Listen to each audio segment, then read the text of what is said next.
Well, a very good day to you, ladies and gentlemen. Welcome to another episode of the Candy Talk here on Herman Manyora's YouTube channel in this beautiful year 2025. I'm glad that you've joined us once again. We are here with the Professor Herman Manyora. Prof, how are you? Wonderful. Happy New Year. Happy New Year. Yeah. How was it? How was the experience over there? Oh, it's okay. It's okay. Taking life easy. Yeah, slow pace. Okay. And enjoying whatever there is to enjoy. Yeah. What are your people saying? Are they looking at things as they were looking at them in 2024? Is there anything that is different for them? Every coming year, people talk about new changes. The year is too hard. But somehow, life just rolls on. As indeed it should. Yeah. What's your expectation this particular year? Well, we just hope for the best all the time. We wish that the country will be better. This country has a lot of potential, enormous potential. Every year we hope that the leadership of this country and the people of this country will enjoy what God gave them and make it available to all of us. Yeah. We ended the year with abductions and more or less started the year with the same. Of course, we've seen people being released back. So far, looking at the political temperature in the country, what does it indicate to you as an individual, somebody who's been here all along?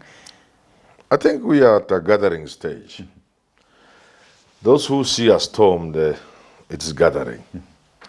Those who see good tidings ahead, there's a gathering of the things taking shape. So we are at that stage where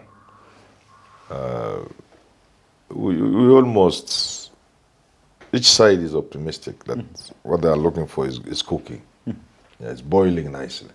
Yeah. I want us to look at what we are witnessing here currently in this particular moment in time. The political class is actually talking, and you've seen the kind of words which have been pronounced by some individuals.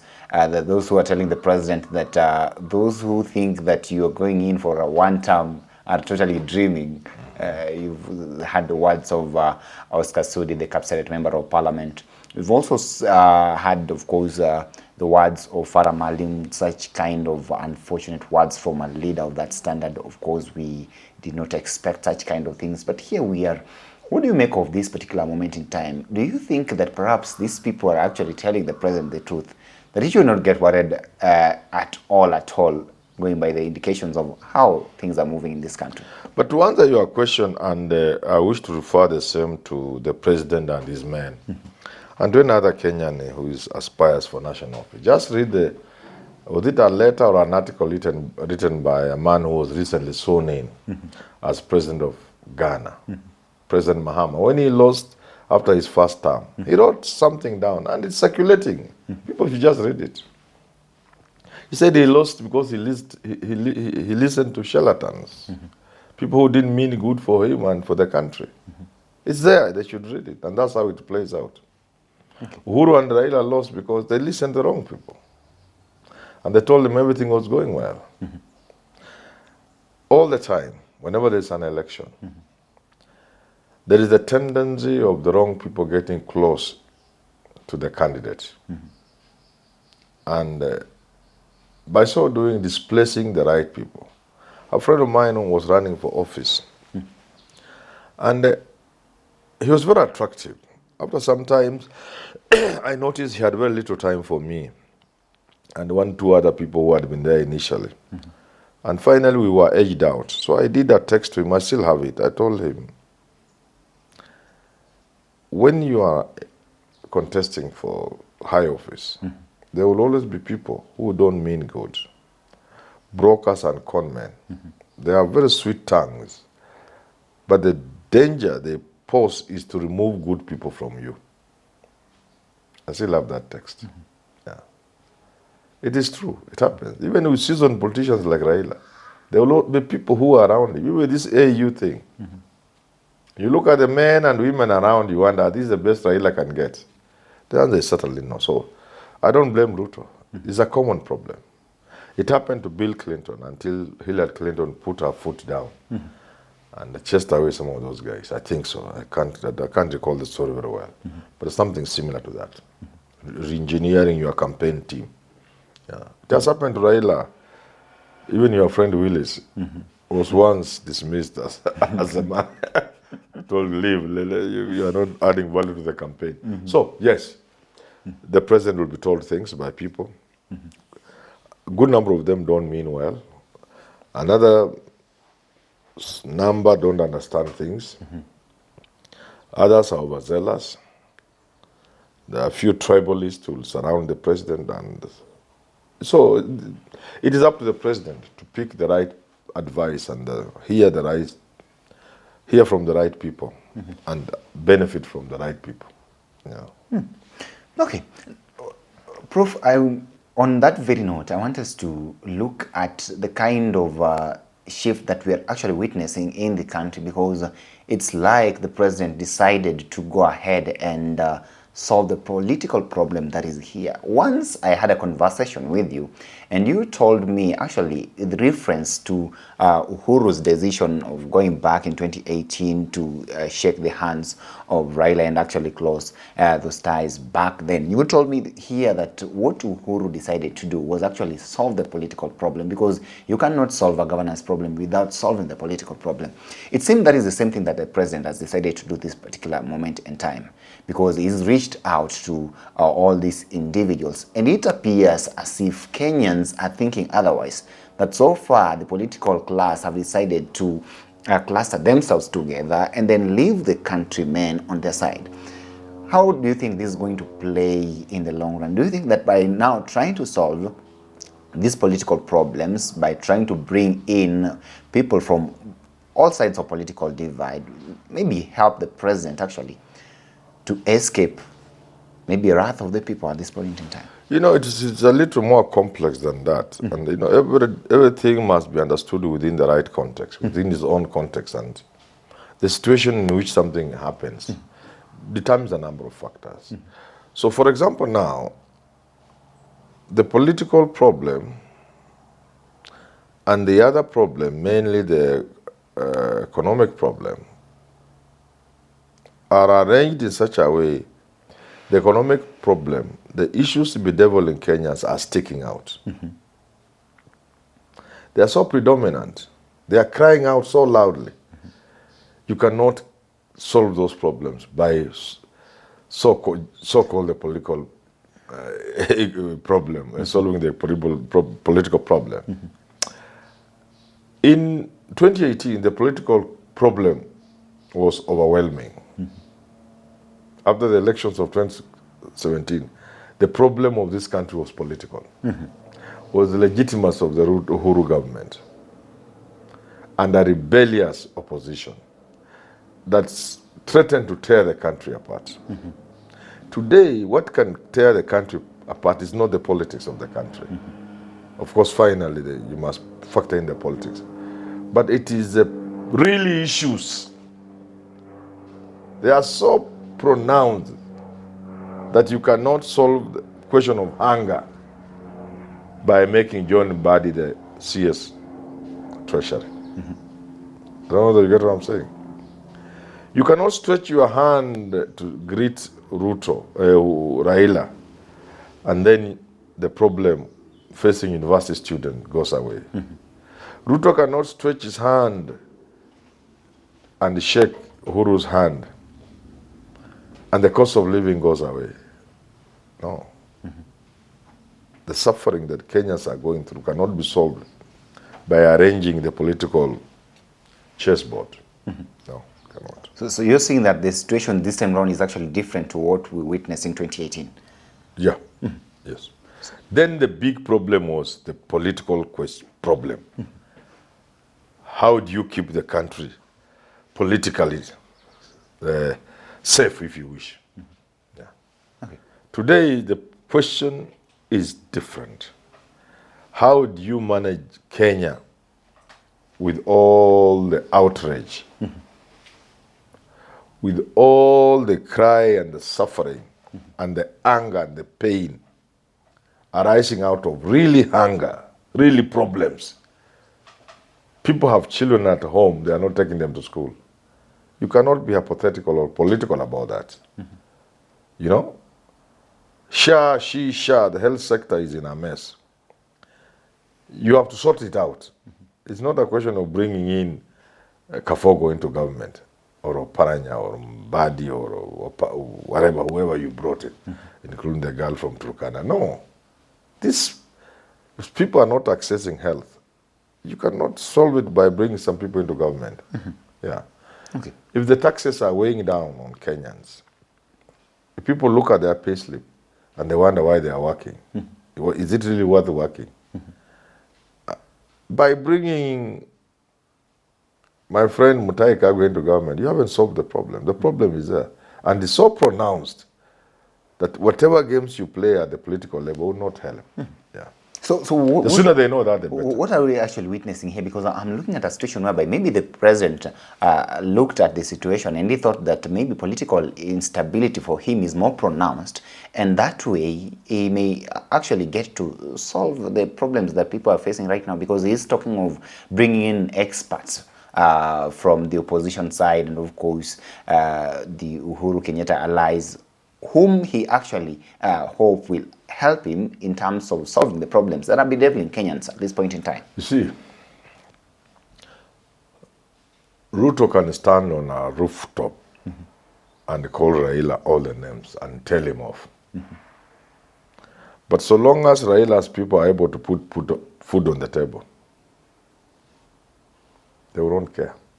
Yeah. So long as he's doing the right thing, he doesn't need to drive himself to Ishaweri to see Uhuru Kenyatta. No, and I've said this very, very many times. What I've said is, Ruto is very lucky. President Ruto is extremely lucky. He's lucky because the problems are so clear. They are defined. They are touchable. You can touch them. You can feel, you can smell, you can sense the problems facing this country. And they have nothing to do with the politics in terms of if Raila is happy, then Uhuru is happy. Well, no, that's immaterial. It doesn't change the situation. Do you think the president is aware of this? I would wish to believe he's aware. So what then would because make I would hate to imagine my president is not aware. That will bring me down. I'll go into depression. What then would make him now go ahead and fix the politicians and then leave the You rest? see, you can understand the problem, but you prescribe the wrong solution. To him, he thinks, you see, weighing the two problems, the problems that are making Kenyans complain, and the politics.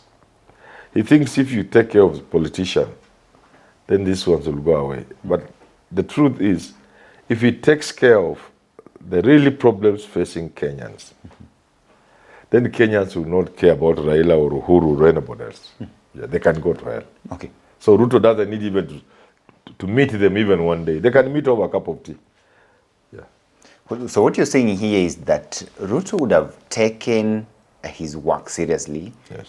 rolled by the book and by the constitution, and actually manage to deliver to Kenyans as prescribed in his duty and, of course, by the constitution, without necessarily going the other side, and still Kenyans would easily elect him. Correct. And he decided to go the political And I said it many times. I said no president will have it as easy as Ruto during re-election. It was so easy. Because why? The problems the issues to be dealt with were so clear. They are not always clear. No. Problems are not always clear. Is it therefore clear, Prof, that perhaps Kenyans are actually now moving from the old system? Because it seems like our president is stuck with that particular kind of system where, as long as he gets the support of Raila and gets the support of Uhuru Kenyatta and a few individuals from Central Kenya region, then he believes that he has it all. Yeah, that's from old school. The old book will not help him here. Okay. You have to look at things differently. So you believe things have changed? But you see what they are doing, and I don't understand what kind of advisors they have. What this does is to tell the people of this country, the politicians don't care about you. You see, they have grouped in one corner. So long as they have each other's back, they don't care about you. And that cannot be good for any country, leave alone for the president. Yeah. Okay. Yeah, and I heard Sifuna say, even if ODM supported Ruto, he would not win the election. Sifuna is the Secretary General of ODM. He said, it doesn't really matter whether we support Ruto or not, he will not win the election. And I want to hold here that Ruto can still win the election. Because it's not too late. And that's why I was asking, not too late. now that it seems like the die is cast and the writing is in the wall, and Ruto is likely to face the wrath of the people should he continue going the direction that he's going, how then can he actually Just do the things we have said.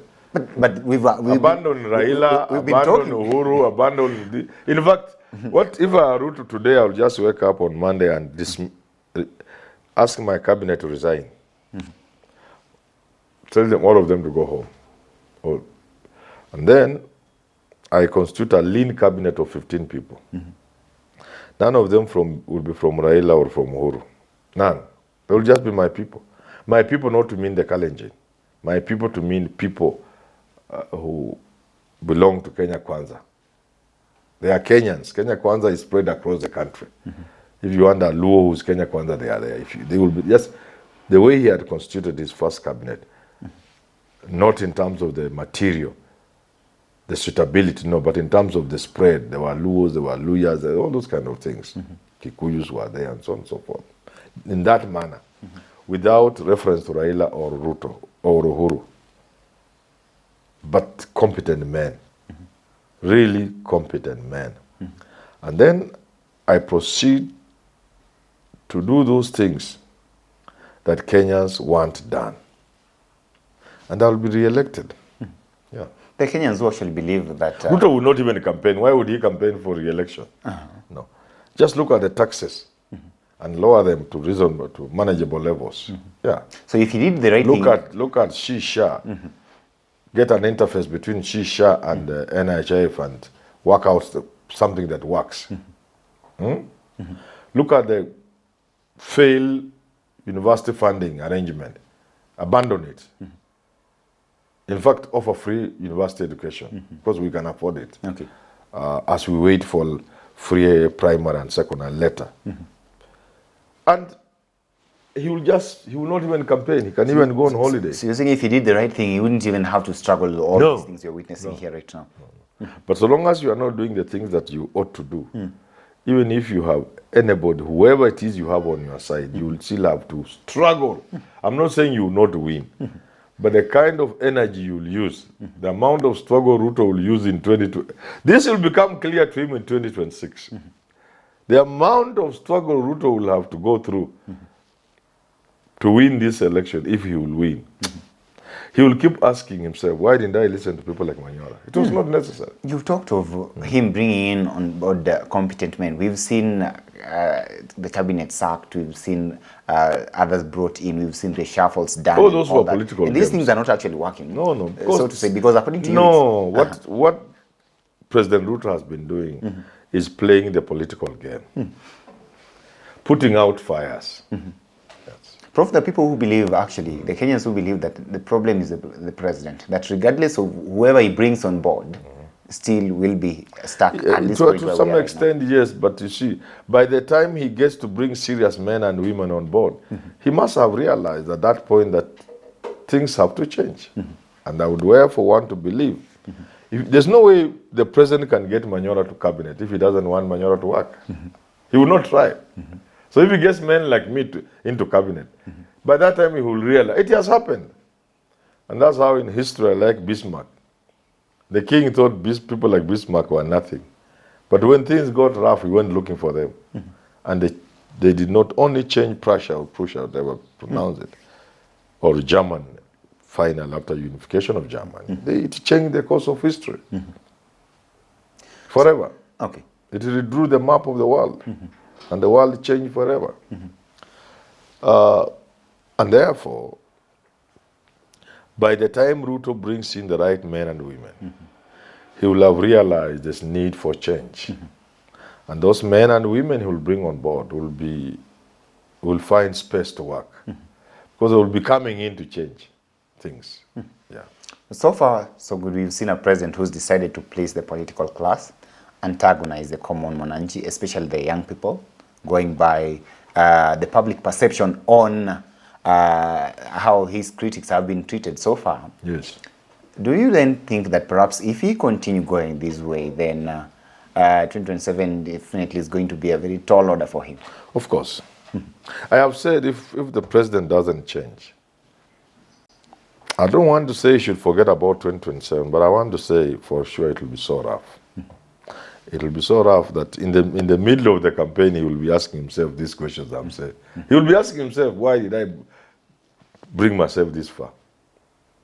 Why did I allow this to happen? I'm telling you, midway, not even in the real campaign, by 2026, next year, November, December, the president will realize he should have listened to people like us who meant well for him. Because at that time, it does not matter what you do. If the president were to bring measures to correct things, for example, lower the taxes, lower the price of fuel and petrol, diesel, organize shisha in 2027 or in the last quarter of 2026, people will equate it to the promises he made in 2022. Huyu anataka kutubeba. You see, this guy is playing with us. As soon as he's sworn in 2027, he will reverse all these things. So the time is now. If the president wants to do anything, the time is now. This, if he lowers taxes today, it will work. You get it? If he rearranges fee-paying model at the university level, people will believe him. Because it will be given a whole year to take effect and people to begin to see those things are working. If he touches on the Shisha NHIF thing, there will be a year for it to incubate and people can see the seriousness and it's working. But if he waits, as indeed he could do, when he realizes that he's not going to win the election, then he tries to do those things in 2026 in November there, when it's so clear. Somebody else is winning. Nobody will believe him. And for this, he should actually pay me. Yeah. Well, I hope the president listens and will actually act. But of course, not just act, pay me also. But we've been here all along and we've witnessed this. Ladies and gentlemen, thank you for tuning in.